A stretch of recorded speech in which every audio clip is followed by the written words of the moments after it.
Assalamualaikum warahmatullahi wabarakatuh. Hai para pencinta catur dan para catur mania, selamat datang kembali di Legenda Catur Dunia. Setelah mempertahankan gelarnya tahun 2014 saat berhadapan dengan Viswanathan Anand, Carlsen ditantang pemenang kandidat turnamen 2016 Sergei Karjakin yang merupakan rival masa kecilnya. Kejuaraan tahun 2016 ini kawan diselenggarakan di New York, Amerika Serikat. Mereka memainkan 12 game klasik dengan hasil berimbang. 10 game berakhir miss. Sergei Karjakin sempat unggul kawan di game ke-8, tapi Magnus Carlsen membalasnya di game ke-10, yang akhirnya mereka harus melanjutkan ke babak tiebreak dengan permainan rapid 25 menit increment 10 detik. Di game rapid inilah Carlsen menang 2 game dan 2 game berakhir miss, dan kita akan ulas 1 game rapid mereka kawan pada game ketiga mereka. Dan kita langsung ke atas papan. Pada game ketiga, Magnus Carlsen pegang hitam, Sergei Karjakin pegang putih, mengawali permainan dengan pion E4, pion E5, kuda F3, kuda C6, gajah B5, Ruy Lopez, pion A6, Morphy Defense, gajah A4, dan kuda hitam F6. Di sini Karjakin melakukan rokade pendek, menawarkan permainan terbuka atau variasi terbuka atau variasi taras dengan langkah kuda pukul pion E4 ini, tapi Carlsen menolaknya, memilih variasi tertutup dengan gajah E7, pion D3, pion B5, gajah mundur ke B3, sekarang pion D6. Membuka diagonal petak terang bagi pengembangan gajah. Yang biasa dilakukan gajah adalah ke petak G4 mengepin kuda. Karjakin tidak bermain dengan pion H3, dia melanjutkan dengan langkah pion A3. Mengontrol petak B4 agar kuda ini tidak melangkah ke petak B4 ini atau memberikan ruang bagi gajah jika ada serangan kuda hitam di A5. Carlsen akhirnya rokade di langkah ke-8-nya. Kuda berkembang ke C3, kuda hitam A5 menyerang gajah, gajah mundur ke A2. Sekarang Carlsen menantang pertukaran gajah petak terang di petak E6. Di sini Karjakin menolaknya, memainkan pion B4 menyerang kuda. Dan pada posisi ini kawan, apabila hitam melanjutkan dengan langkah pertukaran gajah petak terang, selanjutnya kuda bisa pukul balik ataupun menggunakan beteng. Dan dengan variasi ini tidak ada yang diuntungkan kawan. Nantinya kuda pun juga bisa melarikan diri kembali ke petak C6 mungkin. Di sini Carlsen memilih memindahkan kudanya terlebih dahulu ke C6 dan putih memainkan kudanya ke D5, memblokade tantangan gajah petak terang hitam terhadap gajahnya. Juga langkah kuda ke petak D5 ini menantang pertukaran kuda di petak pusat, kuda F6 pukul kuda putih ini. Tapi Carlsen menolaknya, lebih memilih melangkahkan kudanya ke D4, sama-sama menempati petak pusat dan menantang pertukaran kuda. Apabila putih melanjutkan langkah pertukaran kuda, selanjutnya akan dipukul balik oleh pion hitam. Mungkin putih akan melanjutkan kuda pukul gajah E7 skak, dipukul balik oleh menteri. Dengan variasi ini kawan, mungkin engine mengatakan putih sedikit lebih baik. Tapi di awal-awal permainan seperti ini, apapun masih bisa terjadi. Apalagi ini adalah permainan rapid kawan. Tapi di permainan aslinya tadi kita temui pada posisi ini Karjakin tidak bertukar kuda, melangkahkan kudanya ke G5 menyerang gajah petak terang. Dan Carlsen menukarkan gajah pukul kuda D5, dipukul balik menggunakan pion. Dengan memukul balik menggunakan pion kawan, otomatis diagonal petak terang bagi gajahnya untuk mengincar langsung raja hitam ini sudah tertutup. Dan gajah putih ini sekarang tidak mempunyai diagonal yang efektif lagi, kecuali dia harus bermanuver kawan ke petak B1, tapi juga nantinya agak lama untuk membuka diagonal ini karena di sini juga ada 2 pionnya sendiri. Pada posisi ini, Magnus Carlsen melanjutkan dengan langkah kuda ke D7, membuka serangan bagi kuda putih. Kuda ke E4, sekarang pion F5, kuda mundur ke D2, pion F4, dan pion C3 mengusir kuda. Kuda ke F5, kuda putih balik ke E4, dan menteri hitam bergeser ke E8, persiapan keluar mungkin ke lajur G, untuk memberikan pressure di lajur G ini nanti. Karjakin memainkan gajah B3, mulai ingin mentransposisi kawan, mungkin gajahnya ke C2 agar mendapatkan diagonal yang lebih efektif lagi nantinya. Dan Carlsen pun meneruskan rencana menteri ke G6 dan Karjakin membalas dengan pion F3. Langkah pion F3 inilah kawan yang perlu dipertanyakan dalam game ini. Di Di mana dengan memainkan pion F3 ini rasanya akan menciptakan peta lemah peta E3 yang bisa saja ditempati oleh kuda hitam ini apabila nantinya gajah ini pindah untuk mengontrol diagonal peta gelap ini. Dan jika kuda hitam nanti kawan menempati spot peta E3 ini, rasanya sulit untuk dihentikan oleh bidak-bidak yang lain.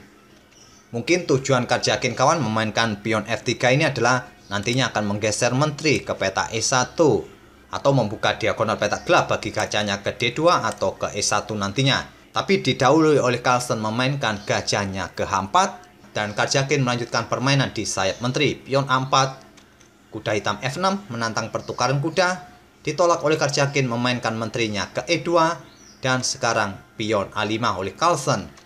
Pion A pukul pion B5, pion A pukul pion B4 oleh Carlsen, selanjutnya adalah gajah ke D2. Dan Carlsen melanjutkan pion B pukul pion C3. Dipukul balik menggunakan gajah. Jika dipukul balik menggunakan kuda kawan, selanjutnya akan jadi seperti ini. Kuda hitam akan ke D4 menyerang menteri, juga gajah di peta B3. Setelah menteri mungkin bergeser ke D1 untuk melindungi gajahnya, hitam akan melanjutkan beteng pukul beteng setelah dipukul balik dan putih akan kehilangan gajah di B3. Oleh karena itu, Sergei Karjakin pada posisi ini memukul balik menggunakan gajah agar bisa mendapatkan kontrol di peta D4 agar kuda tidak lompat ke peta ini untuk menggarpu menteri serta gajahnya. Tapi ini akan memberikan tempat bagi kuda di E3 dan sekarang kuda ini kawan menempati spot yang cukup bagus di mana nanti dia akan memberikan tekanan-tekanan di peta-peta ini kawan, yang seperti yang saya bilang kemarin bahwa posisi kuda di posisi seperti ini bagaikan gurita atau ada yang menyebut dengan monster kuda. Di posisi ini kuda sedang menyerang beteng, beteng pun digeser ke peta C1. Sekarang beteng hitam pukul beteng putih A1 dipukul balik oleh beteng putih dan menteri hitam bergerak ke E8 menyerang pion B5. Di backup oleh gajah di C4, raja hitam bergeser ke H8 dan di sini Sergei Karjakin terlihat tidak sabar. Dia menukarkan kuda pukul kuda F6, dipukul balik oleh gajah, dan beteng putih naik ke A3. Menghindari diagonal peta gelap ini kawan, karena di langkah berikutnya pion ini bersiap untuk didorong maju ke E4. Dan tentu saja Carlsen mendorong pion E4-nya untuk menantang gajah peta gelap putih. Jika putih menolaknya kawan dengan melangkahkan gajah mundur ke D2, berharap ingin mengeliminasi kuda yang cukup mengganggu ini, selanjutnya hitam akan pukul pion F3. Jika dipukul balik oleh menteri putih, gajah hitam akan bergerak ke D4. Jika tetap nekat pukul kuda ini kawan, selanjutnya adalah menteri akan pukul balik skak menantang pertukaran menteri. Setelah menteri pukul menteri, akan dipukul balik menggunakan pion. Dan sekarang lajur F ini terbuka membatasi ruang gerak raja putih dan persiapan untuk memberikan discover check di langkah berikutnya. Dan 6 langkah lagi kawan dengan variasi ini akan terjadi skakmat dari hitam. Mungkin karena itulah pada posisi ini Sergei Karjakin lebih memilih pukul pion hitam terlebih dahulu dengan pion D, sehingga dia mempunyai rantai pion yang cukup solid kawan, dan dibalas oleh Carlsen dengan bertukar gajah dipukul balik oleh beteng. Dengan tidak adanya gajah petak gelap kawan, posisi kuda hitam ini sudah tidak bisa diganggu lagi. Kecuali putih harus merelakan pertukaran beteng pukul kuda ini. Tapi putih nanti kalah kualitas perwira. Carlsen melanjutkan dengan langkah menteri ke E5 menyerang beteng. Beteng turun ke C1. Beteng hitam bergeser ke A8 dan pion H3 lanjut Karjakin membuka ruang bagi pergerakan rajanya. Pion H6 oleh Carlsen juga membuka ruang bagi pergerakan raja. Raja H2, menteri ke D4, menteri putih ke E1 dan selanjutnya menteri hitam ke B2 memberikan ancaman skakmat pukul pion G2 di backup oleh gajah di peta F1 dan beteng hitam sekarang naik ke peta A2 memberikan pressure lebih di peta G2 ini. Dan sekarang posisi putih mendapatkan tekanan kawan, tentu posisi hitam posisinya lebih baik. Dan mungkin pada posisi seperti ini Sergei Karjakin juga mendapatkan masalah waktu, ataupun juga pada posisi ini sudah tidak ada langkah terbaik lainnya kawan. Sergei Karjakin pukul pion yang ada di peta C7 dan dibalas Carlsen dengan beteng A1. Pada posisi ini Sergei Karjakin menyerah di langkah ke-38. Ancamannya cukup jelas kawan, setelah menteri menghindar mungkin ke peta H4 atau ke peta G3 atau ke peta yang lain, gajah yang ada di belakangnya akan tewas. Ataupun ancamannya juga ancaman skakmat kawan.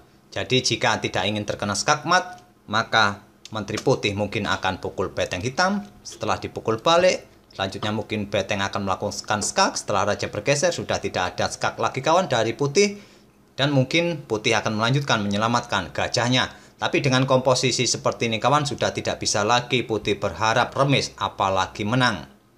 Itulah kawan permainan Magnus Carlsen saat pegang hitam dalam permainan rapid mengalahkan Sergei Karjakin di babak tie breaks dalam kejuaraan dunia tahun 2016 yang lalu. Sekali lagi kawan, hasil kejuaraan dunia tahun 2016 yang lalu dalam permainan standar mereka bermain imbang.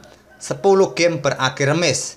Sergei Karjakin sempat unggul di game yang ke-8 tapi akhirnya dibalas oleh Carlsen di game yang ke-10 yang akhirnya mereka melanjutkan permainan ke tiebreaks 4 kali game rapid 25 menitan.